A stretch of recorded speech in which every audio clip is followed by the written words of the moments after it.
हैं आगे। धनबाद में कोयले की तस्करी बदस्तूर जारी है। कोयले का काला खेल चल रहा है। धनबाद के एसएसपी भी मानते हैं कि ये खेल हो रहा है। एसएसपी साहब ये भी मानते हैं कि पुलिस कार्रवाई भी हो रही है, लेकिन इस बात पर वो कुछ नहीं कहते कि अगर पुलिस की कार्रवाई हो रही है तो इसके बावजूद ये तस्करी कैसे चल रही है।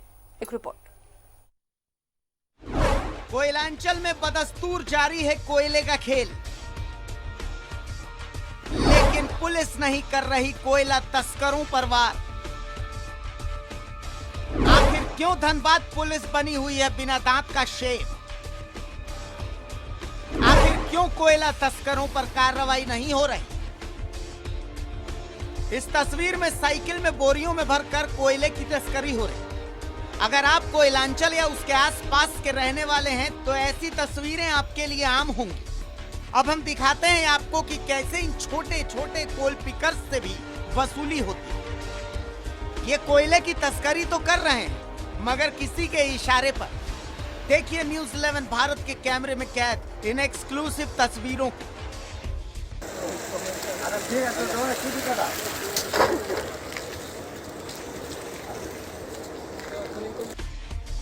अब सुनिए ये छोटे छोटे कोल पिकर्स क्या बता रहे हैं कि आखिर ये तस्करी हो कैसे रही है, ये तस्करी कहां के लिए हो रही है और इसे समझिए। 20, 30, 40 रुपया जैसे मांगता है। उधर कौन लेता है? उधर वो हमको नाम नहीं जानता है। एक लड़का आके खड़ा होता है। यहाँ कौन लेता है? यही कौन लेता है? ये जो लिया है क्या नाम है उसका? उसका नाम नहीं है, माता जी है। मातो जी है। इधर से मतलब धनबाद से बिरसा पुल पार करके भौरा कौन थाना जाते हो अभी तुम लोग? अमलाबाद। भौरा से किसका कोयला है? है? किसका है? कहाँ से ला रहे हो कोयला? कोयला किसी का नहीं है तो चोरी करके ला रहे हो? तो सच्चाई बोल दो, खरीद के इतना किससे खरीदते हो? वो हम लोग नाम नहीं जानते। अरे किससे खरीदते हो बताओ? धाड़ा में लेते हैं। धड़ा में किससे खरीदते हो? नाम हम लोग को उतना पता थोड़ा है। हो सकता है नाव से कोयला चोरी करने की बात हमारे पास भी पहले ही प्रकाश में आई है और हम लोगों के द्वारा पहले कार्रवाई की भी गई है। पूर्व में पंचायत थाना क्षेत्र में इस तरह की सूचनाएं आई थी तो एक बहुत बड़ा नाव पकड़ा गया था। कालू बथान क्षेत्र में एक छोटा नाव पकड़ा गया था और जो बता रहे हैं बोरागढ़ क्षेत्र में तो वहाँ भी ऐसा अगर हो सकता, सुदामडी क्षेत्र में तो ऐसा हो सकता है कि कोयला नाव से दूसरे तरफ ले जाते हों। ऐसा नहीं है कि कोयले की तस्करी इन क्षेत्रों में अभी अभी शुरू हुई। सरकार चाहे किसी की भी रही हो, तस्करी बदस्तूर चलती रही है और चलती ही रहेगी और साथ ही साथ सियासत भी ऐसे ही चलती रहती है। एसएसपी जो हैं मान रहे हैं तो रोकने की जिम्मेदारी उन्हीं की है ना,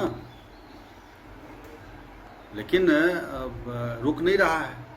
मतलब स्पष्ट है कि नीचे से लेकर के ऊपर तक सबको मिल रहा है, सबकी हिस्सेदारी है, सबकी भागीदारी है। और एसएसपी क्या धनबाद क्या हम लोगों ने तो विधानसभा में अवैध पत्थर उत्खनन, अवैध बालू उत्खनन, कोयले की कालाबाजारी, तस्करी, अवैध खनन कोयले की, इसको लेकर के स्थगन प्रस्ताव दिया हम लोगों ने विधानसभा में कि पहले इस पर चर्चा कराया जाए। कार्य स्थगन लाए थे हम, बाहर भी धरना दिए थे, आप लोग देखे होइएगा प्ले कार्ड ले लेकर के। लेकिन सरकार को कोई ध्यान नहीं। सरकार की मिली भगत है, यहाँ से लेके ऊपर तक शेयर जा रहा है तो बस ऐसी चल रही है। कोयले के इस काले खेल का पता तो सबको है। इस अवैध खनन में तो कई बार हादसे भी हो जाते हैं। एसएसपी साहब भी कबूल कर रहे हैं कि तस्करी तो हो रही है, लेकिन इस तस्करी पर कार्रवाई क्यों नहीं हो रही, इस पर वो कुछ बोल नहीं पाते। धनबाद जिला में कोयले की अवैध तस्करी नहीं चलने दी जाएगी, इसको लेकर के मेरा स्टैंड बिल्कुल क्लियर है और उसको लेकर के हम लोग लगातार कार्रवाई छापामारी करते रहे और उसको लेकर के हमको कुछ प्रूव करने की आवश्यकता नहीं है।